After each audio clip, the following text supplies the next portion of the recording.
Coucou tout le monde, j'espère que vous allez bien. Donc je vous retrouve dans une vidéo point lecture avec 4 titres à vous présenter. Du coup, vu que j'en ai fini 2 cette semaine et les 2 autres sont la semaine précédente. Mais avec la reprise du boulot et le fait que les 2 premières lectures de ce point lecture ont été compliquées, c'est pour ça que vous n'avez pas eu de point lecture mercredi. Donc on commence tout de suite avec Ugly Love de Colleen Hoover que j'ai lu en lecture commune avec Omblin. Donc Omblin a déjà publié son avis sur Instagram, mais je ne sais pas si elle l'a mis sur le blog encore.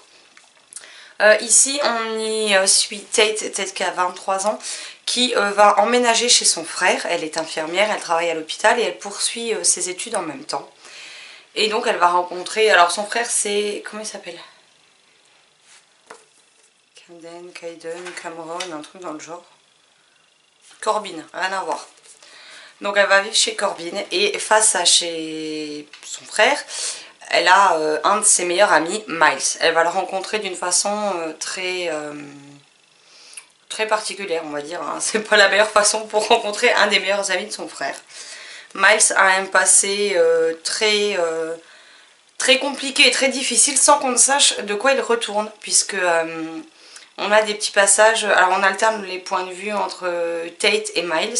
Et Miles, quand on le suit, on est souvent 6 ans en arrière avec une histoire qui l'a profondément marqué. Et qui l'empêche d'avancer encore aujourd'hui, 6 ans après. Tate, de son côté, alors déjà j'ai eu un problème avec ce prénom parce que pour moi c'est un prénom d'homme, je ne sais pas pourquoi, mais j'ai l'impression que c'est plus un prénom d'homme que de femme. Donc j'ai eu beaucoup de mal au début. En fait, j'ai eu du mal avec ce livre pendant pas pendant tout le livre en fait. La plume est fluide. Elle est, ça se lit tout seul. Hein. Honnêtement, j'ai pas mis longtemps à lire à chaque fois ma partie. Ça allait très vite, sur ça on peut rien dire. Maintenant, Tate m'a profondément ennuyée en fait, puisque j'ai oublié de vous dire une chose, mais en gros, les deux vont se lancer dans un pacte avec une relation clairement de fesses sans rien d'autre. Voilà. Sauf que vous vous doutez bien que si chacun se contentait du plan cul, il n'y aurait pas eu d'histoire. Voilà. Tate m'a ennuyée pendant tout le bouquin. J'avais l'impression qu'elle était hésitante, qu'elle savait pas ce qu'elle voulait. Par moments, elle est franchement très naïve et très nunuche. Elle m'a tapé sur les nerfs à plusieurs reprises. Si Omblin n'a pas du tout aimé Miles, moi j'ai préféré Miles pour le coup. Des deux, je trouve que malgré le fait que son comportement, je ne dis pas qu'il est acceptable. Je dis simplement qu'il s'en tient à l'accord qu'il s'est fixé avec Tate. En fait, il lui a promis certaines choses, il lui a promis ni plus ni moins. Il se tient du début à la fin à ce qu'il lui a promis pour ce pacte. Pacte pour lequel Tate était entièrement d'accord. Donc après, je trouve qu'à partir de ce moment-là, on ne peut pas lui reprocher de s'en contenter du pacte. Il avait été clair, net et précis au début. Tate l'a accepté, donc après soit ça lui convient et elle poursuit, soit ça lui convient pas et elle trace sa route de son côté. Mais après on ne peut pas reprocher à Miles de ne pas avoir été honnête dès le début, il l'a été. J'ai pas trouvé que son comportement était particulièrement ambigu. Alors certes, jamais je n'accepterai ça, mais en même temps, pour ma part, je n'accepterai jamais un plan cul. Puisque pour moi, alors chacun fait ce qu'il veut, hein. Je ne juge absolument pas ceux qui peuvent avoir des sex friends et compagnie, machin. Chacun fait ce qu'il veut. Chacun trouve son bonheur comme il veut. C'est juste que moi, je ne suis pas capable. Moi, je ne peux pas faire des choses si je ne suis pas amoureuse de la personne. C'est quelque chose qui est impossible pour moi. Donc après, voilà, c'est chacun son opinion. Mais je trouve qu'on ne peut pas parce qu'Omblin me disait qu'il n'avait pas un bon comportement et ceci et cela. Mais c'est encore différent le plan cul qu'elle a avec Miles d'un sex friends. Parce qu'ils ne sont pas amis en fait. Il est ami avec son frère, pas avec elle. Donc ils ne sont pas amis, ils ne sont pas amoureux, ils ne sont pas en couple, ils sont juste amants. Ça s'arrête là. Donc après on ne peut pas lui reprocher de ne pas faire certaines choses avec plus de conversation et de je ne sais quoi. Parce qu'ils ne sont pas amis, tout simplement. Donc c'est posé dès le début, donc voilà. Après, oui, l'histoire, le pourquoi du comment Miles est comme ça m'a touchée. Oui, il m'a fait pleurer, je ne dirais pas le contraire. Maintenant, c'est pas une lecture que je retiendrai. Si j'avais su ce qui m'attendait, je ne l'aurais probablement jamais lu, soyons honnêtes. S'il n'avait pas été en lecture commune, je l'aurais abandonné. Voilà, il est lu, ce sera quelque chose qui sera très vite oublié de mon côté. J'avais lu Never Never de Colleen Hoover et Taryn Fisher que j'avais largement préféré à celui-ci. Il me reste Maybe Someday, j'étais en train de chercher le titre dans ma pile à lire. Je vais le lire. Maintenant, j'espère que je serai plus proche de mon avis de Never Never que de celui-ci. Parce que si j'ai encore un deuxième titre de l'auteur qui me fait cet effet-là, je pense tout simplement que je passerai mon chemin. Et après, en Young Adult, j'ai Hopeless d'elle. Ah oui, vous me direz, j'ai encore des romances dans ma pile à lire. J'ai Indécent. Donc ouais, il me reste encore quelques titres dans ma pile à lire. Je les lirai, mais si je vois qu'à chaque fois c'est cet acabit-là, je m'en passerai. Parce que même si on vous dit derrière que voilà, leur liaison est torride et l'arrangement parfait, je trouve que le nombre de scènes de fesses est lourd. Il y en a beaucoup trop. Les dialogues pendant les scènes sont juste pas crédibles du tout. Enfin, je vois pas qui c'est qui dirait ça. Ils ont des paroles qui, moi, m'ont fait soupirer, m'ont fait lever les yeux lever les yeux au ciel, ou m'ont carrément fait exploser de rire tellement c'était juste improbable en fait. Donc voilà. C'est pas une lecture que je retiendrai et je vais vite passer à autre chose parce que voilà. On peut pas dire que j'ai été du tout emballée. Je sais que ce livre a eu plein de coups de cœur, mais là j'avoue que je comprends pas. Après chacun son ressenti, mais je comprends pas. Moi ce livre ne m'a pas plu. Donc voilà. Ensuite, je vais vous présenter La fille qui pouvait voler, alors je ne sais plus de qui, chez Lumen Édition, que j'avais acheté en numérique pendant le confinement. Donc là, on est sur une nouvelle lecture commune et avec Marilyn. Donc on y suit une jeune fille dont je ne sais même plus le prénom pour tout vous dire, alors c'est un peu le miracle de la famille parce que ses parents n'arrivaient pas à concevoir d'enfant, et puis un beau jour, elle est tombée enceinte et elle a eu cette fille. Cette fille qui, dès qu'elle était bébé, a commencé à manifester un don assez hors du commun puisque elle l'évitait au-dessus de son lit, il l'a retrouvée accrochée au lustre de la pièce principale, enfin ce genre de choses. Les parents font tout pour que leur fille ne montre pas ses pouvoirs. Ils la cachent chez eux à la ferme où elle les aide quotidiennement et où ils lui font l'école à la maison. Et un beau jour, ils décident de l'emmener à la fête du 4 juillet. Et lors d'un jeu de baseball, elle va elle va montrer ses pouvoirs aux habitants et ils vont être tous paniqués et c'est là que toute l'histoire va commencer. D'un point de vue résumé, ça me donnait très envie. Je pensais vraiment que j'allais passer un très bon moment avec cette lecture. Malheureusement, ça n'a pas été le cas. Je trouve que l'héroïne, par rapport à son âge, n'a pas des réactions ou des propos spécialement crédibles à son âge. La mère est toujours avec le fait de la religion, etc. Donc c'est quelque chose qui m'insupporte. Donc ça m'a royalement gonflé. Je ne lis pas de... En général, quand je prends de la jeunesse, c'est justement pour éviter tous ces côtés religieux et compagnie qui, moi, me complairent, soyons honnêtes. Donc j'ai été déçue de retrouver ça dedans. Après, notre héroïne va quitter la ferme pour aller autre part. Je vous laisserai découvrir où. Et c'est pareil. J'ai pas aimé.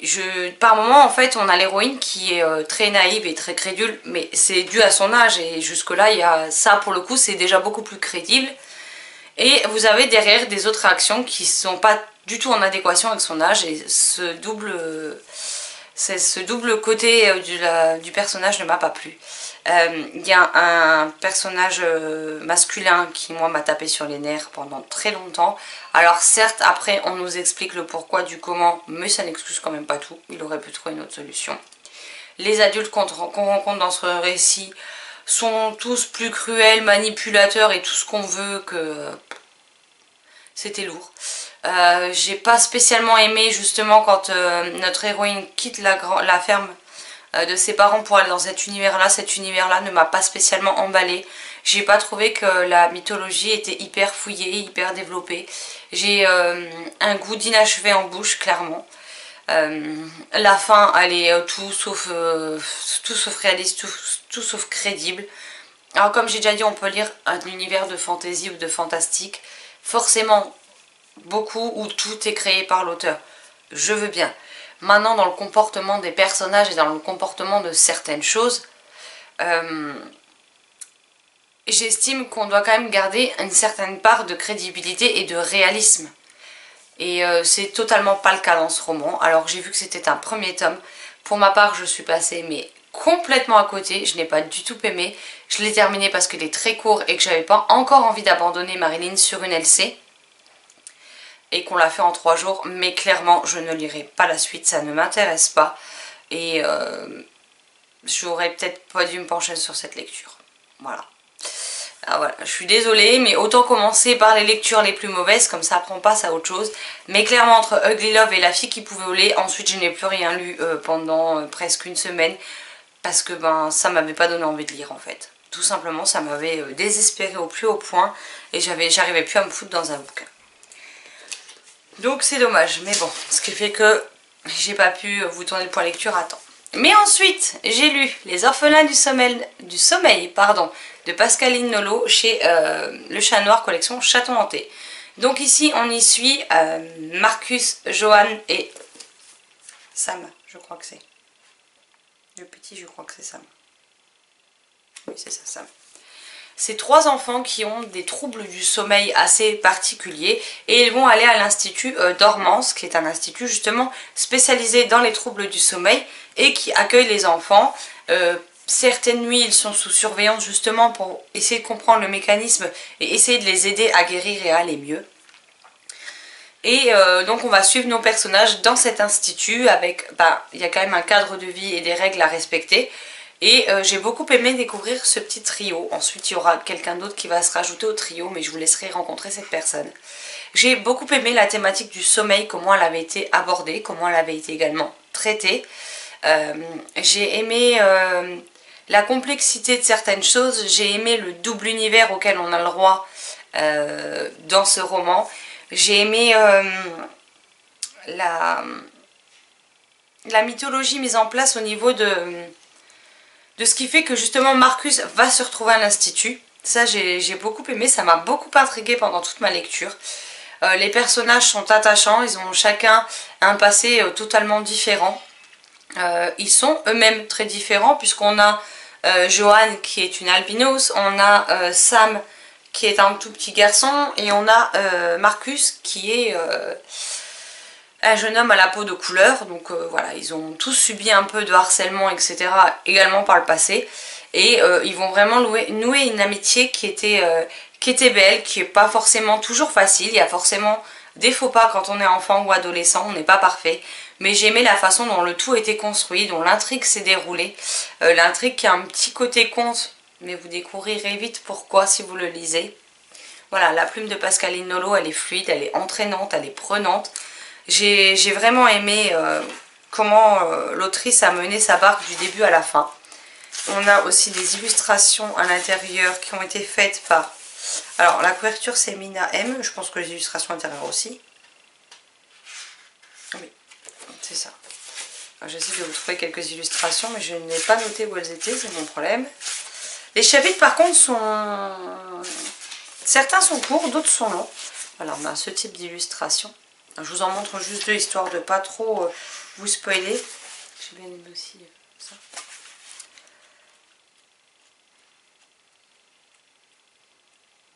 Je vais pas la trouver hein, la suivante, mais c'est pas grave. Voilà. Voilà. Donc je m'arrête là pour les illustrations. Malgré le fait que les chapitres sont pas tous équivalents en nombre de pages, ça reste fluide, ça se lit quand même très vite, très bien. Moi j'étais hyper crevée donc j'ai mis 4 jours à le lire, ce qui est incroyable pour 218 pages à peine. Mais j'ai passé un très très bon moment de lecture avec ce livre et je ne peux que vous le recommander. Je pense que bon, c'est un one shot il me semble. La fin est clairement... on a une vraie fin. Mais je pense que si l'autrice veut continuer à aller dans cet univers, j'y retournerai avec plaisir. Et pourquoi pas suivre peut-être d'autres personnages ou suivre ceux qu'on a suivis ici quelques années, quelques mois plus tard. Juste derrière, je ne sais pas. Mais je pense qu'il y a encore moyen de creuser pour en faire quelque chose d'encore plus développé. Voilà. Donc une chouette lecture que je vous recommande à partir de 10 ans. Et le dernier livre de cette vidéo, je viens de le finir il y a moins d'1 heure. Il s'agit de La Dernière Sorcière de Johan Elio, donc un livre de ma pile à lire du mois de mai, donc le premier que j'ai lu. puisque quand je vous tourne cette vidéo on est le samedi 2 mai. Donc publié chez Fleurus. Regardez-moi cette couverture, comment elle est juste magnifique. Donc ici on y suit Anya qui vit avec son père, qui vit avec sa mère pardon, et elle n'a malheureusement aucun souvenir ni aucune information sur son père. Sa mère évite le sujet et détourne la conversation à chaque fois qu'elle l'évoque. La seule chose qu'elle sait, c'est que voilà, sa mère est une guérisseuse et du jour au lendemain, elle l'a toujours préparée pour ça d'ailleurs, sa mère. Et un beau jour, des soldats arrivent, les soldats du Lord, et elle va lui dire de s'habiller et de fuir et de surtout pas revenir en arrière. Elle ne sait pas trop pourquoi, mais elle a toujours été obéissante, donc elle obéit à sa mère. Elle va entendre les soldats casser quasiment tout dans la maison et embarquer sa mère sans savoir où, sans savoir réellement pourquoi, même si elle a une vague petite idée, hein, clairement. Et en essayant d'échapper aux soldats, elle va tomber sur Errol. Errol qui est un jeune comédien qui fait partie d'une troupe de saltimbanques. Lui a perdu sa mère un an auparavant. Et il est donc avec son père Orson et son... Comment il s'appelle? Isambard, je crois que c'est. Vu que c'est pas un prénom commun, c'est compliqué. Oui, Isambard, qui est son parrain et qui est aussi également un nain. Et donc elle va rencontrer Errol et son corbeau Jabot. Jabot, Jaco, je sais plus. Et elle va les rencontrer et il se pourrait bien qu'au final, il puisse l'aider dans sa quête, parce qu'au final elle veut essayer de retrouver sa mère, essayer de la sauver, essayer de comprendre qu'est-ce qui se passe et pourquoi elle en est arrivée là avec sa mère. Et donc elle va être entourée de cette famille de saltimbanques et partir avec eux à la découverte de pas mal de choses. J'ai bien aimé cette histoire. Alors après, niveau originalité, c'est pas non plus le truc le plus original du monde. Maintenant, la catégorie à laquelle appartient le méchant n'est pas une catégorie qu'on voit spécialement en littérature, en tout cas pas en littérature jeunesse, c'est pas dans ce que moi j'ai lu. Donc j'ai trouvé ça plutôt sympa. Le livre est quand même, on a de l'aventure, on a du danger, on a beaucoup de mystères, on a un univers quand même très sombre, très inquiétant. Je pense que ça pourra faire frissonner les plus jeunes. On a une amitié qui se développe, on a de la magie, de la sorcellerie, on a des... Qu'est-ce qu'on a d'autre? Je peux pas dire après ce à quoi je pensais parce que ça risquerait de vous spoiler quelque chose. On a le combat entre la noirceur et la lumière. Enfin, il y a pas mal de choses qui font que c'est quand même une histoire très sympathique, très agréable à lire. Ça se lit vraiment tout seul. C'est plutôt grand, plutôt aéré. On a des petits symboles à la fin des chapitres. Au début de chapitre, c'est illustré. Voilà, les personnages, on s'y attache. On comprend pas toujours Orson, le père d'Errol, mais on se doute bien qu'il y a quelque chose derrière sans trop savoir pourquoi. Et par contre, je tiens à féliciter l'auteur parce qu'à la fin, il se passe quelque chose, on a enfin une révélation. Et je pensais que ça allait être couru d'avance et que j'avais trouvé depuis un petit moment quelle était la réponse à ce mystère. L'auteur, par un moment donné, nous mène sur cette piste comme s'il allait nous le révéler. Et en fait, non. C'était pas ça, c'était autre chose. Et là, pour le coup, je suis restée surprise. Et je trouve que c'est plutôt pas mal parce que souvent, il y a des choses assez convenues en littérature jeunesse. Et là, qu'il ait réussi à créer la petite surprise comme ça, peu de pages avant la fin, bah, j'ai trouvé ça plutôt chouette. C'est pas précisé si c'est un tome 1 ou autre. Je pense que oui, je pense que c'est un one shot parce que bon, voilà, c'est quand même une histoire avec une vraie fin. Il n'y a pas vraiment de porte ouverte pour autre chose. Néanmoins, si l'auteur veut écrire une nouvelle aventure avec ses personnages, bah, je serai encore une fois, comme pour les orphelins du sommeil, ravie de replonger dans l'univers. La couverture est je vais vous dire ça quand même parce que je la trouve vraiment splendide. Donc, je vais quand même vous donner le nom de l'illustrateur de couverture, si j'arrive.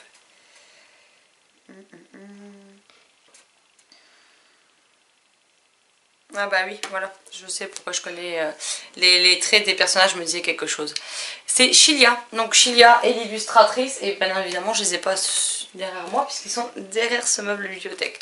C'est la même illustratrice que pour la saga des cubes de Pascal Brissy, publiée également chez Fleurus. Voilà, donc c'est pour ça que les dessins me parlaient. Mais franchement, bravo, parce que cette couverture est juste, mais elle est juste telle que j'aime en fait. Donc voilà, une chouette lecture que je vous recommande à partir de 9-10 ans, sans problème, ça devrait être assez accessible, donc voilà. Mais ouais, j'ai bien aimé parce que l'auteur n'avait pas tombé justement dans la simplicité et qu'il a quand même mis des choses assez effrayantes, je trouve, pour le public visé. Donc ça peut être une bonne lecture frissonnante, parfaite par exemple pour Halloween. Voilà, ce point lecture est à présent terminé. J'espère qu'il vous aura plu. N'hésitez pas à me dire si vous connaissez ces titres, si vous les avez lus, ce que vous en avez pensé. Si vous aviez déjà vu passer La Dernière Sorcière, je sais pas, en librairie, sur internet ou quelque chose. Moi, je vous avoue que c'est lors d'une virée en librairie, je crois que c'était la semaine avant le confinement. J'avais été en librairie, je crois, le jeudi, le vendredi, le samedi. J'ai fait une razzia de livres juste avant, je sais pas pourquoi. J'avais eu une semaine compliquée, donc j'ai eu envie de me lâcher. Donc je suis retournée plusieurs fois en librairie et je suis tombée tout simplement bêtement dessus. Et quand j'ai vu ça, j'ai dit, oh, celui-là me tente bien, il va venir avec moi. Et franchement, je ne le regrette pas. Mais sinon, je ne l'ai vu passer nulle part, donc je trouve ça un petit peu dommage. Voilà, n'hésitez pas non plus à me dire quelles sont vos dernières lectures et les ressentis que vous avez eus pour chacune d'entre elles. Sur ce, je vous souhaite un excellent mercredi, une excellente continuité de semaine et de très belles lectures. A bientôt dans une prochaine vidéo. Bye bye.